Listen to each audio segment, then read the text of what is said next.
అయితే అలా ఆవిర్భవించినటువంటి శ్రీమన్నారాయణుడి యొక్క నాభికమలం నుంచి ఆవిర్భవించినటువంటి ఈ చతుర్ముఖ బ్రహ్మే ఈయన స్వయంభువు అని, విధాత అని, ప్రజాపతి అని ఇలా చెప్పబడుతూ ఉన్నాడు. ఈ బ్రహ్మ అలా కూర్చున్నటువంటి వాడై ఆ నాభికమలంలో నుంచి వచ్చి ఆ పద్మంలో కూర్చున్నటువంటి వాడై కొన్ని వేల సంవత్సరాలు తపస్సు చేశాడు. అప్పుడు శ్రీమన్నారాయణుడు ఆయనకి దర్శనమిచ్చాడు. ఆ తరువాత ఆ పరమేశ్వర స్వరూపమైనటువంటి శ్రీమన్నారాయణుడి యొక్క ఆజ్ఞ మేరకి బ్రహ్మ సృష్టి కార్యక్రమాన్ని మొదలుపెట్టాడు. ఈ సృష్టి కార్యక్రమంలో మొట్టమొదటగా ఈ బ్రహ్మ సనక, సనందన, సనత్కుమార, సనత్సుజాత ఈ నలుగురిని కూడా సృష్టించాడు. అయితే వాళ్ళందరినీ కూడా సృష్టించి, నాయనా మీరందరూ పోయి సృష్టి కార్యక్రమం చేయండి అన్నాడు. వాళ్ళు, తండ్రి మాకు ఈ సృష్టి మీద ఏమీ కూడా వ్యామోహం లేదు, ఈ చరాచర జగత్తు మీద కానీ ఈ సృష్టి మీద కానీ మాకు ఏ రకమైనటువంటి మోహం అనేది లేదు, కాబట్టి మేము సృష్టి కార్యక్రమం చెయ్యము అన్నారు. అలా అని వాళ్ళంతా కూడా ఊర్ధ్వరేతస్కులై తపస్సు చేసుకుంటాము అని చెప్పి వెళ్ళిపోయారు. తాను సృష్టించినటువంటి ఈ నలుగురు కూడా సనత్కుమారుడు, సనత్సుజాతుడు, సనకుడు, సనందుడు, సనందనుడు ఈ నలుగురు కూడా సిద్ధపురుషులు. వీళ్ళు ఎప్పుడైతే ఈ సృష్టి చేయను అని చెప్పేసి అన్నారో ఆ సమయంలో బ్రహ్మకి విపరీతమైనటువంటి కోపం వచ్చింది. అలా కోపం వచ్చి కనుబొమ్మలు రెండు కూడా ముడేశాడు. అలా కోపంగా చూశాడనమాట. అప్పుడు ఆ కనుబొమ్మల నుంచి రుద్రుడు ఉద్భవించాడు. ఒక చిన్న బాలుడుగా ఉద్భవించాడు. ఆ తరువాత బ్రహ్మదేవుడు తన యొక్క శరీరం నుంచి 10 మంది పుత్రుల్ని ఆవిర్భవింపజేశాడు. వాళ్లే బ్రహ్మ మానస పుత్రులు అని అంటారు వీళ్ళని. ఎవరు వీళ్ళు? మరీచి, అత్రి, అంగీరసుడు, పులస్త్యుడు, పులహుడు, క్రతువు, భృగువు, వశిష్ఠుడు, దక్షుడు, నారదుడు. వీళ్ళు మొత్తం 10 మంది. వీళ్ళందరూ కూడా బ్రహ్మమానస పుత్రులు అని చెప్పబడతారు. ఈ బ్రహ్మమానస పుత్రుల్లో అత్రి అనేటటువంటి వాడు రెండవ వాడు. చూడండి, ఈ అత్రి మహర్షి బ్రహ్మదేవుడి యొక్క కళ్ళ నుంచి జన్మించాడు. ఈయన సప్తఋషుల్లో కూడా ఈ అత్రి మహర్షి ఒకడు.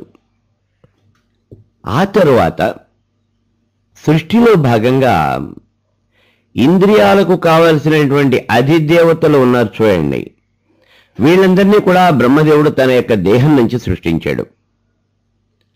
4 వేదాలు కూడా బ్రహ్మ యొక్క 4 ముఖాల నుంచి వెలువడినాయి.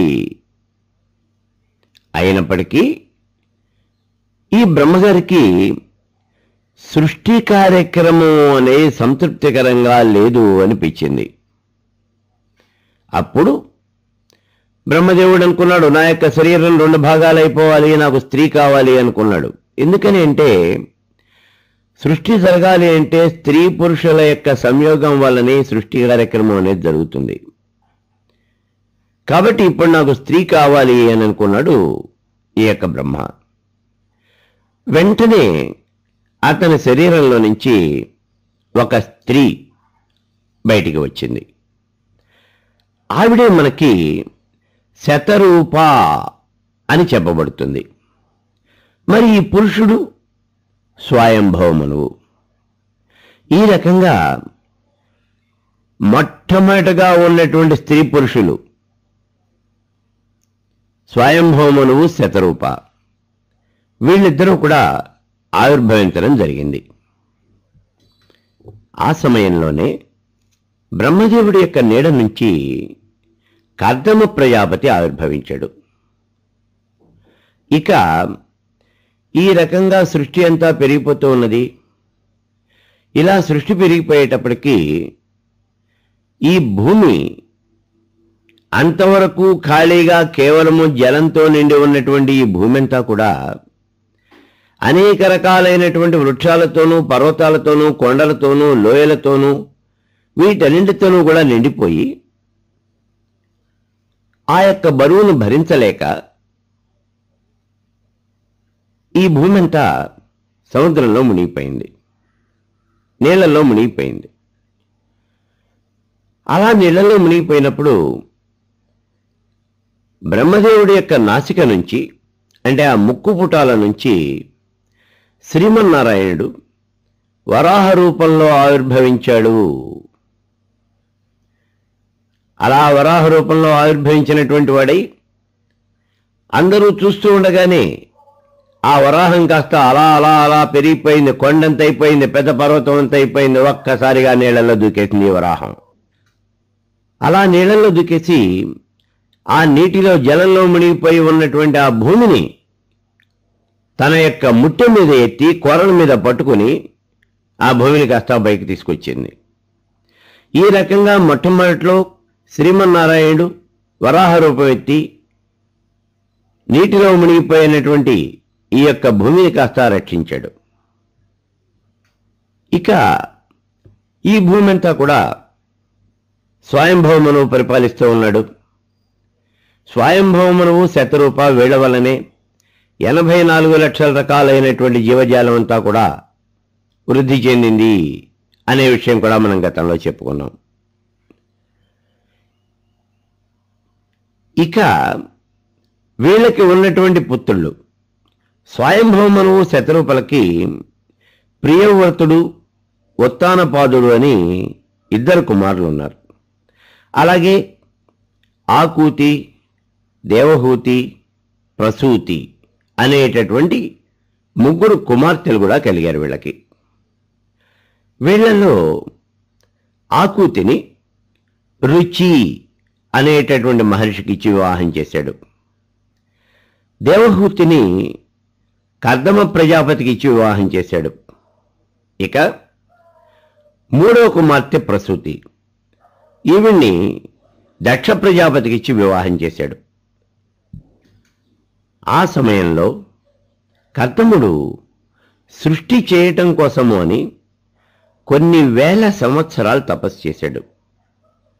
అప్పుడు శ్రీమన్నారాయణుడు ఆ కర్దముడికి ప్రత్యక్షమై నీకు నేను కుమారుడిగా జన్మిస్తాను అని చెప్పి అదృశ్యమయ్యాడు. సరే, ఈ కర్దమ ప్రజాపతికి వివాహం జరిగింది అని చెప్పేసి మనం గతంలో చెప్పుకున్నాం. చూడండి, స్వయంభవమనువు శతరూపల యొక్క కుమార్తె, పెద్ద కుమార్తె అయినటువంటి దేవహూతిని కర్దముడు వివాహం చేసుకున్నాడు. ఈ దేవహూతి కర్దములకి 9 మంది కుమార్తెలు కలిగారు, ఒక కుమారుడు కూడా కలిగాడు. ఈ 9 మంది ఎవరు అంటే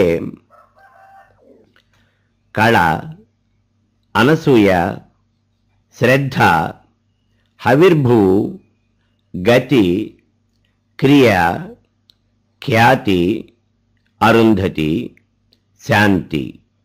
ఈ 9 మంది కూడా కర్దముడికి దేవహూతి యందు కలిగినటువంటి కుమార్తెలు.